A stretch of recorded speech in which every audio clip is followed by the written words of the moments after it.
I said I would never do this again. I really, really did not like working on the Wii. But High-Speed Edo came out with a Wii HDMI mod. And yeah, I've done pretty much every single one of them so far. So here we are. I'm going to do it again. And on top of that, I'm going to be adding USB-C power to the Wii. So I don't have to use a proprietary plug anymore. And this is a video that's partially a HDMI tutorial. It's more of a walkthrough. I wouldn't call it a tutorial.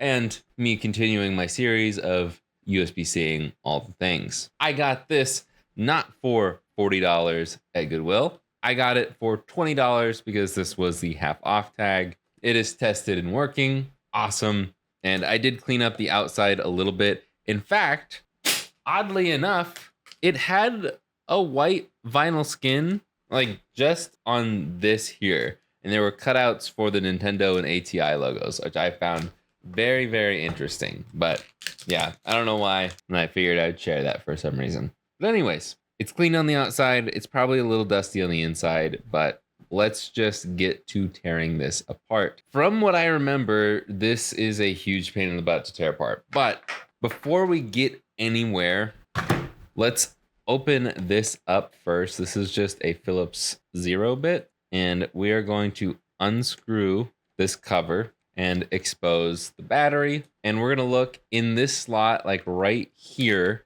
and look for the number in the corner on the motherboard. Mine is a 20, so we are going to be following the 10, 20, and 30 installation rules. If you have a 40, 50, or 60, then you're going to be following the other set of written instructions. I'll have the link for that down below. It is in the listing, and sometimes I change the listings to not have the tutorials in the description. It's really annoying and stupid, but that's AliExpress for you. Anyways, we are essentially going to be tearing this down completely. I will run through most of it. Maybe I'll do a time lapse. I don't know. But yeah, it's just mostly tearing apart a bunch of different screws, and there's like 50 of them, and that's not an exaggeration. So let's run through this. Also, we are going to be ruining this GameStop refurbished sticker and losing our warranty. Our warranty is now gone. Is that not a clean line? I don't know. I guess we'll see later.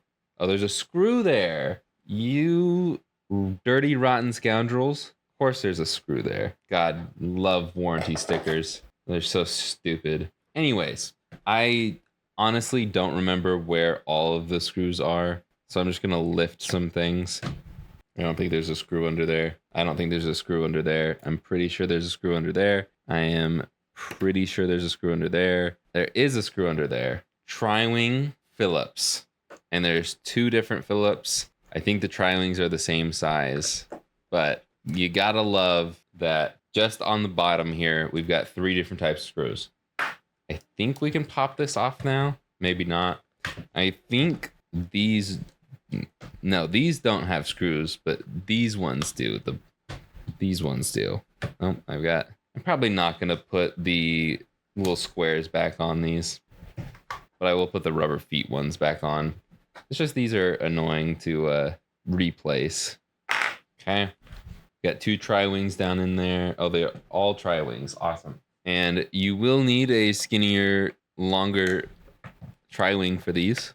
The iFixit bits will not work because they are too thick. Even with the extender, the hole is not small enough. There we go. One screw came out. Okay, there we go. And this will finally come off. No? Just kidding. I'm going to just pop these off for now. We do have a couple more Phillips there. So we got 1, 2, 3. I know I said a couple. Sorry, a few. And then this should come off fairly easily. And then look at that. We got 2 more Tri-Wings. This is actually a couple more Tri-Wings. And there we go. Now we should be able to rip this off. Don't actually rip it off because it does plug in there. And I think we should be able to just take... Oh, it's this way. Okay. We'll have it like this, and we should be able to just take the top off. Cool. None of these rubber feet need to come off, so don't eviscerate them like I did. And this case could use a little cleaning, but I think I'm just gonna do that. Put this on the floor for now. I think I'm going to do the same. Cool. And then again, we've just got a lot more screws to remove. Well, yeah, okay, so this metal shielding pops off. Following the iFixit guide sucks. I did that last time and it made my life worse. So I'd rather just go off of my memory and just using my eyeballs. And now that I've taken that off, I do know that it's these two and these two. And I'm going to try to keep it to as little screws as possible to tear this all down, but it's still a lot because we're already like almost 20 screws in. This should allow us to remove the disk drive, but be careful, it is plugged in. So we will unplug this cable and lift this up, and then that cable pops out. There's our disk drive. There is nice. There was a broken piece of plastic. Still sounds like there might be another one in there in the disk drive. Okay, Goodwill, it better work. That's all right. I'm going to soft mod this anyways. But I do believe we actually have to remove this screw. So we'll start here. And now I'm going to start using this screw mat. And then there's this one over here. I'm going to swap bits. Swapping to a Phillips 1 bit because I think that will work better for these screws. And then there's 1, 2, 3, 4, 5. Another one down here. 5 just down this side. And yes, of course, they are different sizes and colors and shapes. And it's also so awesome. Got another one right here and another one right here. We have another 1, 2 right there. And that will let us remove this black piece. Maybe. Almost. Don't worry. There's more screws underneath the black piece. I'll remove this screw. And then I'll remove these two right next to each other. And this one in the middle. Now maybe I can remove this black piece. Maybe I have to... No. I'm just trying to get freaking screws out, man. Okay. I mean, I say that, but there's also screws underneath here that I need to get to. So I guess I'll just unscrew them from underneath it. Maybe eventually it will let me remove this piece. There's another screw right here. For whatever reason, the black screws just don't have as strong of magnetism as the silver ones. I don't know if it's because they're like painted or what, but it's really annoying me. Okay, there's another one over here. Again with the magnetism. Okay, I can pull this out sort of, almost. I just picked that one up and I don't know where it's from. God. Okay, I'm gonna... Oh, there's another one right over here. And then I'm just gonna do all these along the back here. Just gonna leave those in the fan. I guess I can just lift up on this since these screws don't want to come out. And you know what? I'll leave that screw in there. Okay. Oh, and we got one more screw right here, and I think it's the last screw that's actually holding us up. Could be wrong. Oh, nope, there's another one. I swear this one just generated. And I don't even know anymore where to put these freaking things. Somewhere around there. This is what I'm talking about. There's just too many screws, Nintendo. Too many screws. Make sure that you don't rip those cables out. And then I'm just going to unplug that. And we should be almost done with the screws. But you thought I was going to say we were done with the screws. No, that would be ridiculous. We got 1, 2, 3, 4 more. And 2 of them are not accessible with my bit because the screwdriver isn't thin enough. Thankfully, I've held on to one of these for long enough. Even though I hate them, they come in handy a lot. And even though I'm not going to remove the heatsink, it helps us get the board out. And we are finally free, ladies and gentlemen.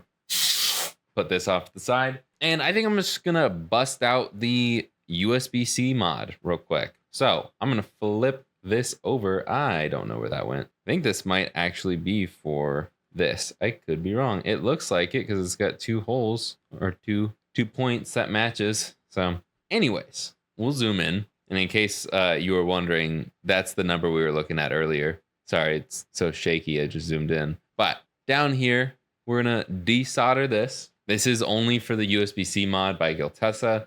So if you're not doing this mod, don't do this. If you're just here for the HDMI mod, ignore this part. And I'm going to take it up to 350C because I just have a feeling that this is going to be tough to deal with. But I usually put my iron at a higher temperature, 330 to 350, when I am desoldering no matter what. All right, and we're at 350C and we're melting that solder. And I'm just going to go back and forth as I pull the port out. And wow, that was way faster and easier than I thought it was going to be. And I'm going to get out some Goot Wick and I'm going to remove that solder. Then I'm going to clean my iron, set that down for just 1 second, and get out the USB-C mod. And we'll refer to our documentation. On the underside of the board where the chip is located, you will see a solder jumper. Depending on whether your console is a Wii/Wii Mini or Wii U, you will need to solder this jumper in one position or another. By default, this jumper is already soldered/configured for the Wii and Wii Mini. So if your console is one of these two, you can proceed to the next step. It is soldered for that, but apparently I have the Wii U cut. So I'm gonna go grab the Wii one. Yeah, I don't have the correct 3D print jig for this, unfortunately. That's all right. We just won't have the cutout. Not a big deal. The next day. And I'm also now realizing that it seems like you can use them either way. How did I not? I noticed the Wii U label, but I didn't notice the Wii label. I'm so sorry, Giltessa. This should be cleaner, but it's not. I'm sorry. I'm just dumb. We are going to take our board like this, where the plastic will end up being flush with this board. Okay? We'll just solder it right on top here. So I will get some flux for both of these. I'm just going to put some solder on my tip so I can just tack this on. I'm going to hold it like this and try and push the board into place. There we go. I think that's pretty darn close to how I want it. And then I can just add solder for the other pin, maybe. There we go. It's not perfect, but we did it. And then we can flip this over. It's going to be a little hard to show on camera, but I'm going to stick this through here like that. And that's actually pretty darn snug. So I'm just going to flip this over still carefully so it doesn't get knocked out. And then I'm going to put a little bit more flux down. And then I'm just going to solder one end in. And then I'm going to solder the other end in. Add a little bit more solder for that. And boom, we've got USB-C for power. It's that simple. At least I hope it's that way. Otherwise, I'm going to fry the motherboard. Hold up, because I made this critical mistake. You want to trim the ends of the posts, not just on the Wii motherboard, but on this motherboard too, once everything's said and done, okay? Because I had both the positive and negative shorting to this metal shielding, which I am so lucky that this didn't fry the board. Yeah, just thought I'd put that in now. I'm gonna unplug my soldering iron for now and move on. I just knocked some screws around. Awesome. I really hate how many screws are on this thing. Now we can flip this over and find this chip right here. This is where we're gonna be soldering to. So I'm gonna open this and get everything out. I haven't done that yet. We've got two separate boards for this. Keep this in mind.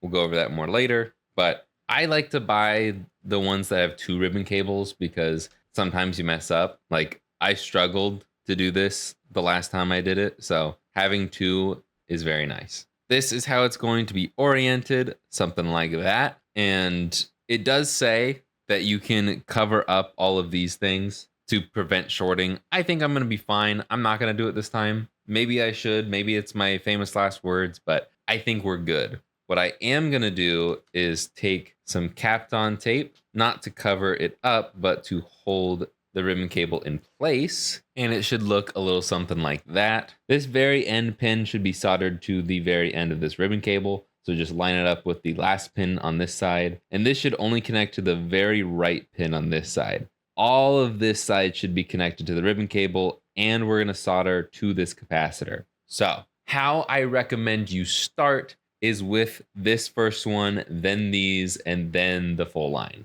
Trust me, it's just going to be easier this way. And just tapping it like that for that one pin, it looks pretty good. And then I will hit this side over here. Now that I've gotten solder there and way too much of it, I'm going to do a little bit over there. It looks terrible. I know I had way too much solder on my iron, but I just want to tack it down.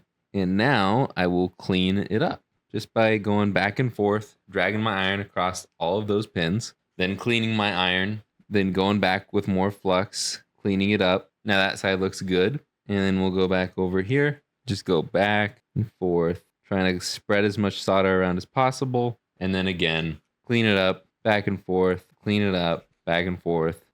Then I'm gonna get a little closer with my eyes, and I can see that a lot of it looks pretty darn good. So I'm gonna peel the Kapton tape back carefully without ripping any ribbon cables. And then I'm gonna put a little bit of flux down there. And then I'm gonna add a little bit of solder to both ends to have the ribbon cable connect to this capacitor down here. But be very careful, do not remove the capacitor. And honestly, I feel like I should have maybe put some Kapton tape underneath where the capacitor is. So I'm gonna maybe try and slide a piece underneath now that we're done soldering to that area. I'm gonna take, be careful removing that. I'm going to try and slide a piece of Kapton tape underneath here. And I think I actually achieved that, just the littlest bit. It's hard to tell, but we're gonna roll with it. That is all of the soldering we need to do right now. They completely skipped the part where they tell us that we need to solder the other two boards down. Well, that's all right. We're going to line this board up with this connector here. And then we're gonna line the HDMI board up with this connector here, which is the USB connectors. But before we solder this down, we do need to fold this in a way that's very wonky. So I'm just gonna plug this cable in down here right now, and then I'll lock it down, because what needs to happen is we need to like run it under that. It's very odd. And then you need to fold it in a weird way so it even allows you to do that. But it's also not really liking that either. You don't actually want to crease it though. Be careful. Anyways, I'm going to use Kapton tape to hold this board down since it's not liking our weird fold. Understandably so. So we're just going to do that. It's good enough for now. Then I'm going to put some flux along these points and solder it down. And just tacking that down real quick to get it started. And I'm going to need to take this up to 350. And then we're just going to put solder on each of these points. And I'm going to run out of solder. And I'm out of solder. Looks like the video's over. I'm only partially kidding. I've got this extremely thin solder that I got for free. So this will be interesting. It's going to take a long time for this to actually go in. So bear with me here. I think this might be leaded solder. That's all right.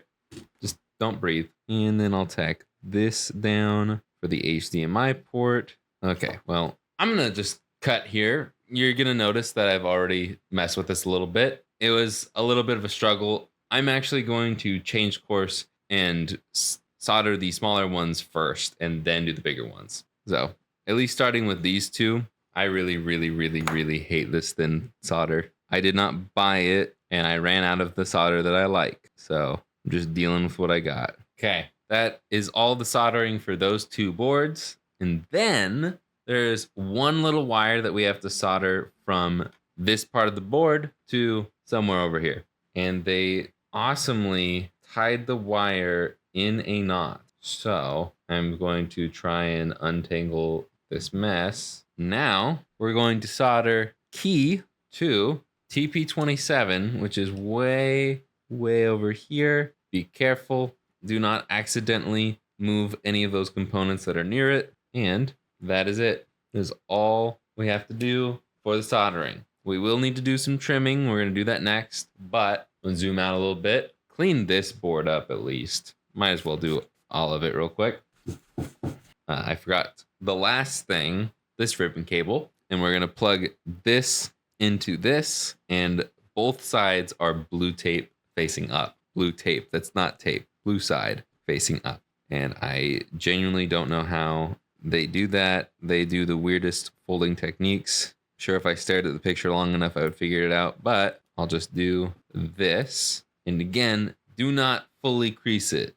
That would not be good. So from here, I am going to Kapton tape a few of these things into place like that, making sure that nothing is over any screw holes or anything like that. I'm just gonna adjust it a little bit more here. And I think that's about as good as it's going to get. So maybe I should do one more piece to manage this wire, but I think we'll be fine. Now we're gonna go back in time a little bit, get the board out of the way for a second. And I'm actually gonna put all of the soldering stuff away because we're done soldering. But I'm gonna get out this metal shielding here, and we are going to look at it like this. We'll zoom out all the way. And we need to flatten out this piece and these pieces. So pretty much just remove all of this, which I think this is thin enough I can snip it. So I'm going to snip this little piece here.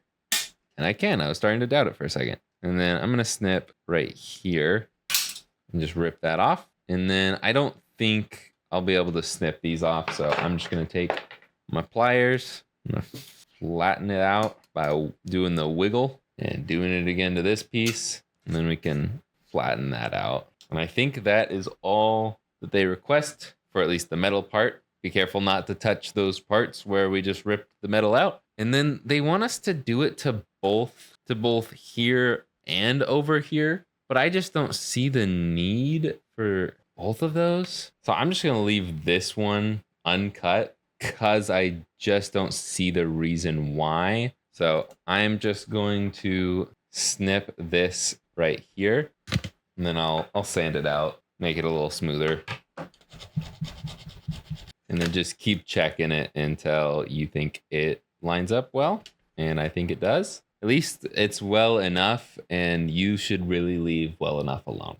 But going back to the USB-C port, I am going to snip these off now that it's all soldered down, just in case it touches the metal shielding. Because what we're going to do now is put the metal shielding back down and then put this back in, trying to line everything up. There we go. Yeah, that was not really necessary, but that's fine. It wasn't unnecessary. And then I'm going to get this top shell back out, and then we can cut out a bit of this.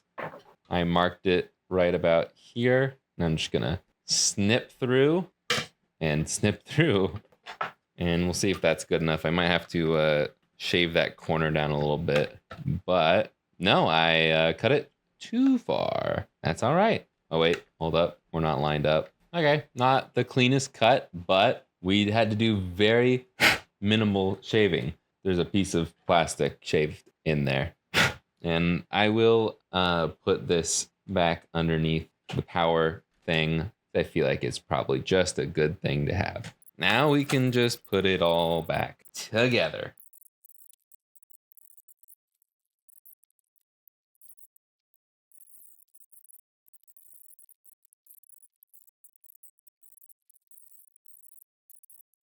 And there you have it, ladies and gentlemen. We have a Wii that is effectively a Wii U. Not really.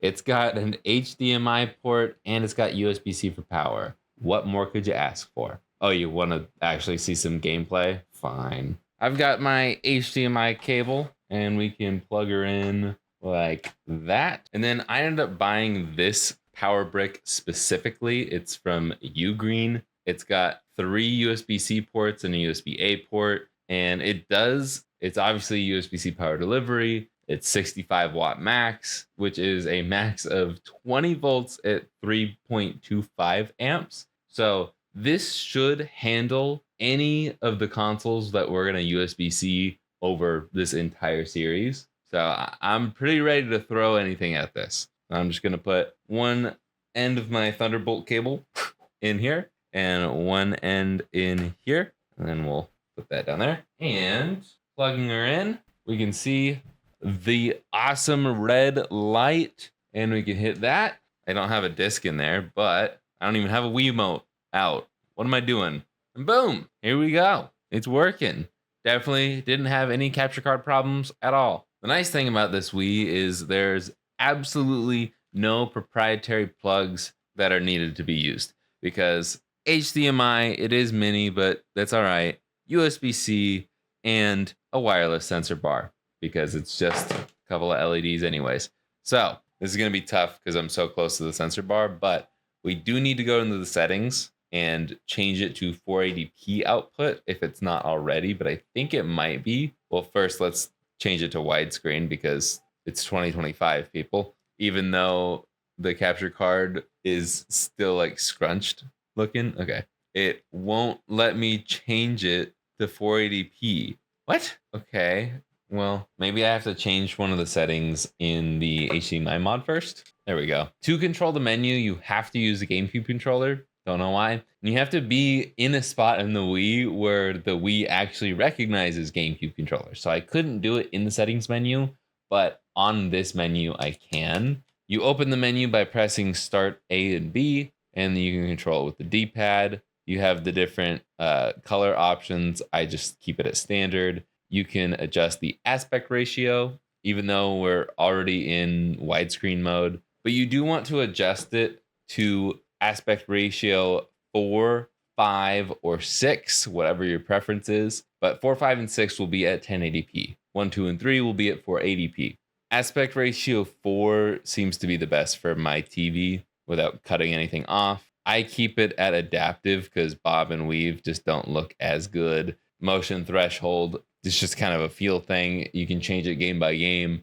Scan line, the thin lines versus the thick lines. These look awful. I don't know anybody who would actually like this. We're going to enable 480p HDTV, and then maybe it will actually let me change that in settings. And then you can move the center of the screen and all that. So I'm going to go back into the settings. There we go. And hopefully it'll look a bit crisper, bit cleaner. I think it looks a little bit better, but I don't know. It's still the same amount of pixels. It's just the way that the image is output. I think this is going to overall make this look a lot better because we're going to always have progressive scan. I am interested, since this is a Wii and it can play GameCube games, if, for example, Crazy Taxi, which does not have progressive scan on the GameCube, if that will have progressive scan on the Wii, or if it's going to default to interlaced video. So we can actually compare some GameCube games on this Wii HDMI mod to the same HDMI mod on the GameCube that we took a look at a few weeks ago, and compare this to the other HDMI Wii mod that I did almost a year ago. So that'll be cool. But for now, I do want to see if the settings have changed at all since I'm in 480p. At least it does say now that we are in 480p versus 480i. That is good. So at least we will know if a game does not support progressive scan by being able to open that menu, which all the Wii games should. I don't think we're going to be able to change the settings mid-game in Wii games unless the game supports GameCube controllers. So that's going to be a little interesting. But again, like I said, all Wii games should, in theory, do progressive scan, but it is still in that weird in-between stage of, video and history. Anyways, I'm going to put in Super Mario Galaxy 2 just to make sure that the disk drive even works. Okay, that scared me. It took a while, but looks good so far. No, yeah, I don't have the nunchuck on me. So let's dive into some more gameplay, but on another game. So I'm also probably going to soft mod this thing, but I don't think I'm going to show that on camera because that's boring to me. I'm just glad this thing works. All right, I have fully soft modded this Wii. I have messed with the settings to force a progressive scan mode. I believe it's just 480p. And so we should be upscaling from 480p to 1080p. It's still not the most amazing thing, but I think it's still going to look a little bit better than the HDMI mod I looked at previously. But I could be wrong because that's also just running GC video. So I don't know, dude. I don't even know anymore. I'm going to stop talking on my butt. And we're going to load up Wii Sports because I think that's the only game that I looked at last time. So we're going to play a little Wii Sports Tennis. I'll play as this guy. I don't have a me set up on this account, so I'm just guess C. Who are we going to play? We're going to play Matt? I don't know. Let's do best of 3. Yep, me, you, and Matt. All right. Honestly, this doesn't look too bad. I say that, and then the yellow server box doesn't look great. Idiot. You suck, Miyu. Not gonna lie, this is kind of hard to play when I'm at a desk setup like this. Almost like they tell you to play with open space. I also don't have my wrist strap on, so it's not like I really paid much attention to the rules. What was that? Come on. That was a really long volley there. Is that the right word? Volley? Oh no. Boom. Okay, there we go. Matt can't handle my serves, dude. Beautiful. Beautiful backhand there. This is literally like as easy as the CPUs get. Oh, I have to wait for them to serve. This is going to be painful. Let's sweep them here. Wow, I can't believe that was in. And that's game. That's game, set, and match, dude. I don't know. Maybe it's because I'm looking at it on a different TV. Maybe it because I just don't have the frame of reference. I have the footage still that I can refer to, but I don't have that console anymore because I sold that for charity, the charity event. So I don't own that console anymore, so I can't do like a quick swap comparison. But other than a few things that I'm noticing, but the second one in 111 on the plus side, those are not uniform. So I don't know if that is something weird with Wii Sports or with the upscaler. I don't know. But I feel like it doesn't look as bad as before. But then again, I did change some settings in this to make it look better. And so you do get that benefit over like the GameCube HDMI mods. You can do more soft mod stuff on the Wii to make it look better for like all GameCube games and especially all the Wii games. So compared to the GameCube HDMI mod, obviously this is going to be better because you have GameCube and Wii you can play. But I just think having the settings from like USB loader and stuff just make this look a little better. I'll put my opinion on screen right now. I'll put a side by side up right now comparing the HDMI mod from before to this one. And I'll leave that up for a second. I'll just, fill the air with some talking, some rambling right now so you can get a good enough picture. And now I'm going to compare it to the crappy $6 adapter that looks generally the same to me compared to the last HDMI adapter. But again, this isn't really a fair shot because I did change settings. I don't know, man. I would say that this is an easier HDMI mod to install, and I honestly think you're gonna get the same results. It's practically the same mod. I don't know, man. But I'm just gonna continue on. So automatically here, it looks a lot better than the GameCube one that I did because I was able to force progressive scan on this through Nintendo and USB G loader or USB loader GX. So it doesn't have to deinterlace the output of the image. So it just looks a lot better. I also think that, I was going to say, I think it also looks like the colors look a lot better, but I think it's identical. It's probably just in my head. Ooh, I'm surprised that even counted. I was barely in the circle. Get off the sidewalk. Okay. But yeah, I think this looks a lot better. Obviously, things like emulation are going to look a lot better than an HDMI mod, but if you're like me and like tinkering with stuff, you like doing hardware mods, and you just want to try to get the best image out of original hardware, I think this is going to be the best option for the Wii so far. Because right now, you only really have, I'm totally blanking on the guy's name that made it, but this one, what I took a look at before, any of these basic HDMI adapters, or you have this guy.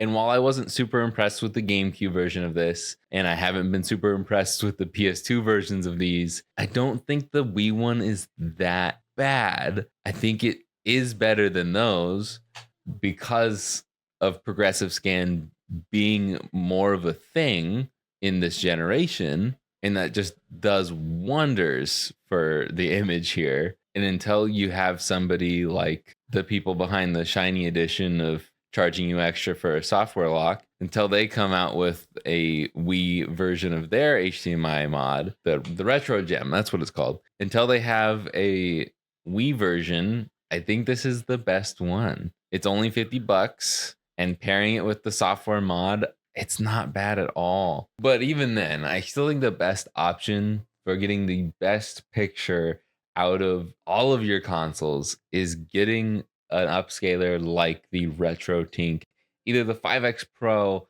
or the 4K. The 4K CE, I think is what they call it. I don't know if it just says for cheap edition. I don't know. Or cost effective. You don't have to shell out the like, I don't know, $800 or whatever ridiculous price the Pro version is. If you just get the 4K or the 5X Pro and then get the nice component cables from HD Retrovision, I think that's what the company's called, you're going to get like a really solid image out of that. And then you can use that upscaler for pretty much every other console ever. Using the right combination of cables, you can make all these consoles look way better than most, if not all, of these HDMI mods. So even though I've been doing a lot more HDMI mods to these consoles, I still just think that RetroTink is the way to go. It's not going to make it look like emulation level of quality, but I don't know. Even though I did just give a lot of thoughts right now, I think I'll just save the rest of my thoughts for the full main channel review. I'll have it linked down below and it should hopefully be on screen by now. I'm sure somebody's going to be upset that I'm not showing off the picture quality more, but I don't know what you want me to do, man. Make this a like hour long, it's probably already an hour long video, a 2 hour long video. Do you just want me to play it endlessly? I don't know. Maybe I start doing streams of me playing games with this and then you can watch that. I don't know. I thought I was just going to be reviewing the high-speed Edo HDMI mod, but maybe it's an Ultimate Wii video. I don't know. Because it does have USB-C for power. It has HDMI mod. It is software modded, but then somebody's going to want me to put an SSD in there. And I don't think there's any other mods for the Wii. And then like a new shell, or I don't think there's a fan mod. There's really not that much for the Wii. Anyways, I got to end this video. See ya.